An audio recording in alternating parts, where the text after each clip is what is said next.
The letter that made me laugh through tears, the envelope, on my desk for 3 full minutes before I touched it. It wasn't the official military letterhead that stopped me. It wasn't even the law firm's name embossed in gold across the top left corner. Hugrove, Caldwell and Associates, attorneys at law. No, what stopped me was the return address. A suburb in Cincinnati, Ohio. A house I hadn't stepped foot in for 6 years, 2 months, and 14 days. My father's house.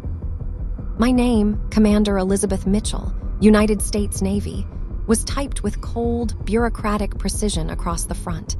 Whoever had addressed this envelope didn't know me. They only knew my rank and my name. They didn't know that the woman receiving this letter had rebuilt herself from ash. They didn't know that the girl who had left that Cincinnati house had been broken, humiliated, and discarded like yesterday's news. They didn't know that I had laughed for the first time in years the moment I read what was inside. But I'm getting ahead of myself. Let me take you back to where this story truly begins. I was 26 years old when I graduated top of my class from the Naval Academy. I had sacrificed everything for that moment. 4 years of brutal training, sleepless nights, physical exhaustion that pushed my body to its absolute limits, and an academic workload that would have crushed most people twice my size. I had done it all with one dream burning in my chest: to make my family proud, to finally be enough, to finally be seen. My mother had passed away when I was 12, leaving me alone with my father, Richard Mitchell, and my 2 older brothers, Daniel and Scott. From the outside, the Mitchell family looked perfectly respectable. My father was a prominent real estate attorney. My brothers were both college educated, both married with children, both living comfortable suburban lives. From the inside, however, the Mitchell household had always operated on a brutal and unspoken hierarchy, and I sat firmly at the bottom of it. I was the youngest. I was the girl. And according to my father, I was the foolish one for choosing the military over a sensible career in law or business. He never said it directly. Richard Mitchell was far too polished for direct insults. Instead, he used silence. He used dismissal. He used the slow, devastating weapon of being completely ignored while everyone else in the room was celebrated. When Daniel made partner at his accounting firm, my father threw a dinner party that lasted 3 days. When Scott's construction company landed its first $1 million contract, my father took the entire family to Napa Valley for a week of celebration. When I graduated top of my class from one of the most prestigious military academies in the world, my father sent a card. A card. 3 sentences. "Congratulations, Elizabeth. Stay safe out there. Dad." I told myself it didn't matter. I told myself that actions spoke louder than greeting cards, and that my career would eventually force them to acknowledge what I had achieved. I was wrong. Things didn't get better. They got considerably worse. It started with whispers at family gatherings. I would arrive in my uniform, proud and exhausted from whatever deployment I had just returned from, and I would catch the sideways glances between my brothers. I would notice how conversations shifted when I entered rooms. I would hear my father redirect relatives who asked about my service with a wave of his hand and a vague, "Elizabeth does her military thing," before launching into a detailed account of Daniel's latest business venture or Scott's newest property acquisition. Then the whispers became words. Real words with real edges designed to draw real blood. At my cousin Rachel's wedding when I was 28, I overheard my father telling my Uncle Jared that he worried about me, that I had always been high-strung, that the military life had made me unstable, that he wasn't entirely sure I was mentally well. I stood outside that conversation for 45 seconds before I made myself walk away. 45 seconds of hearing my own father casually dismantle my credibility and my sanity to a family member who nodded along with genuine concern on his face. I confronted my father that night in the parking lot of the reception venue. It was the first and only time I had ever directly challenged him. I told him what I had heard. I told him it was cruel and unfair and untrue. I told him that I had spent my entire life trying to earn his respect, and that I was done performing for an audience that had already decided the show wasn't worth watching. My father looked at me for a long moment with those cool gray eyes of his. Then he straightened his jacket and said, "You've always been overly sensitive, Elizabeth. It's one of your more exhausting qualities." And he walked back inside to toast the happy couple. I drove back to my base that night with my dress uniform still on and my hands perfectly steady on the wheel. The steadiness surprised me. I had expected to cry. Instead, I felt something click into place deep inside my chest. Something final. Something that sounded less like a breaking and more like a lock turning. I was done. I sent a single email to my father and coupled my brothers. It was 4 sentences long. I told them I was stepping back from the family. I told them I wished them no harm and carried no hatred. I told them that I needed to exist in spaces where my presence was genuinely valued. I told them not to contact me unless there was a genuine emergency. Then I closed that chapter of my life with the same discipline I applied to everything else, completely and without looking back. That was 6 years ago. In those 6 years, Elizabeth Mitchell had become someone extraordinary.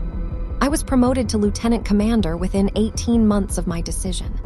I led a critical naval intelligence operation in the South China Sea that earned me a commendation from the Secretary of the Navy himself. I published a paper on maritime security strategy that was cited in congressional hearings.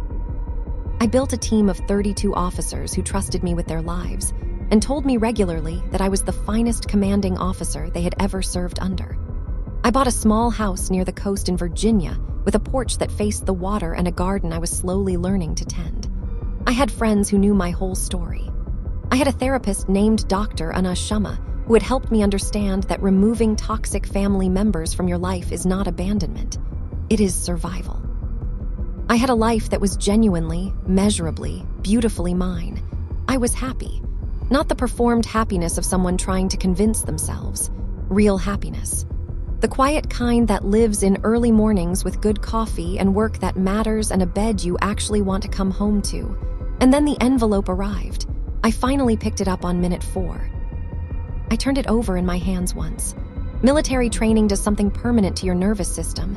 It teaches your body to stay calm when your mind is screaming. My heart rate elevated slightly. My breathing remained controlled. I slid my finger under the seal and opened it cleanly. There were 4 pages inside. The first was a cover letter from a Mr. Theodore Hargrove of Hargrove, Caldwell and Associates. The language was formal and precise. It informed Commander Elizabeth Mitchell that she had been identified as a relevant party in a matter concerning Mr. Richard James Mitchell of Cincinnati, Ohio. It requested that I review the enclosed documents at my earliest convenience and respond within 30 days. It provided 3 phone numbers and 2 email addresses for follow-up communication. I set the cover letter aside and moved to the second page. I read it once. Then I read it again. Then I set all 4 pages down on my desk, pushed my chair back, looked out my window at the gray November sky over Virginia, and I laughed. I laughed until my eyes watered. I laughed until my chest ached. I laughed with the full force of 6 years of silence, 6 years of growth, and 6 years of watching karma move at its own unhurried pace toward its inevitable destination. Here is what the documents said. My father, Richard Mitchell, had made a series of catastrophically bad investments over the past 3 years. The real estate market had shifted in ways his outdated instincts had failed to anticipate. He had over-leveraged 2 major properties, lost a significant lawsuit from a former business partner, and been quietly forced out of his own law firm at the age of 67. His savings were largely depleted. His assets were encumbered. His retirement was in serious jeopardy. My brothers, it turned out, had their own financial complications. Daniel's accounting firm had lost several major clients following an internal audit controversy. Scott's construction company was buried under contractor disputes and had 3 active liens against it. Neither of them was in a position to provide meaningful support to our father. And so Richard Mitchell, the man who had sent his daughter a 3-sentence graduation card, the man who had told his brother-in-law that she was unstable and mentally unwell, the man who had called her overly sensitive in a parking lot and walked away without a second glance. That man had instructed his attorney to contact Commander Elizabeth Mitchell of the United States Navy to request a personal loan of $240,000. $240,000. To be repaid, the documents noted helpfully, at terms agreeable to both parties. I laughed again reading that line. At terms agreeable to both parties. As though we were parties who had ever operated on agreeable terms. As though there was any version of this story in which the math made sense. as though 6 years of deliberate silence and 6 years of very public dismissal had simply evaporated because a lawyer had typed my rank correctly on an envelope. I called Dr. Sharma that evening. Not because I was in crisis, I want to be clear about that. I called her because I had learned over 6 years of therapy that the moments that feel manageable on the surface are sometimes the ones worth examining most carefully. She listened to the entire story without interrupting. When I finished, she asked me one question. "How do you feel, Elizabeth? Not how do you think you should feel. How do you actually feel?" I thought about it honestly. "Clarified," I said finally. "I feel clarified." She said that was a very healthy answer. I spent 2 weeks drafting my response, not because I was conflicted. I knew my answer from the moment I finished reading that second page. I spent 2 weeks drafting it because I wanted it to be exactly right. I wanted every word to be precise. I wanted it to be something I could read again in 10 years and feel proud of.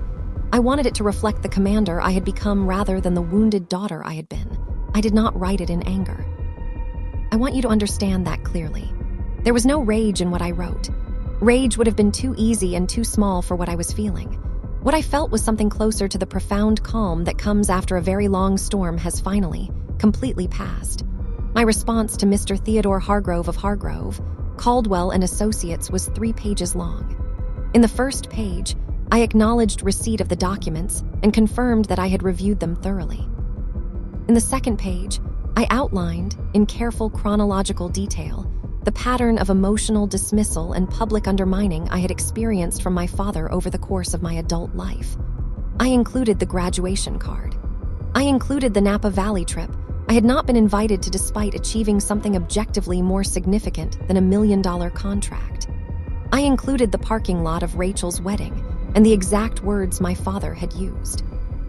I included the email I had sent 6 years ago, of which I had kept a copy, which demonstrated clearly that I had communicated my position with maturity and transparency, and had requested no contact unless there was a genuine emergency. In the third page, I declined the request.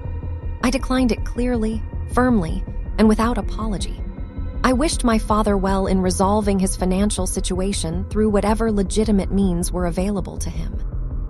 I noted that I had several colleagues who specialized in financial restructuring and bankruptcy law if that assistance would be useful. I closed by informing Mr. Hargrove that any further correspondence regarding this matter could be directed to my own attorney, whose contact information I provided. I signed it Commander Elizabeth A. Mitchell, United States Navy. Then I sealed it, addressed it, and drove it to the post office myself. Standing at the mail slot, I held the envelope for exactly 3 seconds. 3 seconds to honor the girl who had driven home from a wedding reception in her best dress with a locked feeling in her chest and tears she refused to shed. 3 seconds for every graduation that had been met with silence. 3 seconds for every family dinner where she had been invisible. 3 seconds for every year she had spent trying to be enough for people who had decided before she started that she never would be. Then I let it go. I have not heard from my father directly since that letter was sent. Mr. Hargrove sent one follow-up email 2 weeks later. My attorney responded on my behalf. That was the end of the correspondence. What I have heard, through the distant network of family connections that persists even through estrangement, is that my father is working with a financial advisor to restructure his situation. That Daniel has moved his family into a smaller house. That Scott's company survived its legal troubles, but is operating on a much more modest scale. I heard these things the way you hear news from a country you once lived in, but no longer call home, with mild interest and no personal stake in the outcome. What I know for certain is this.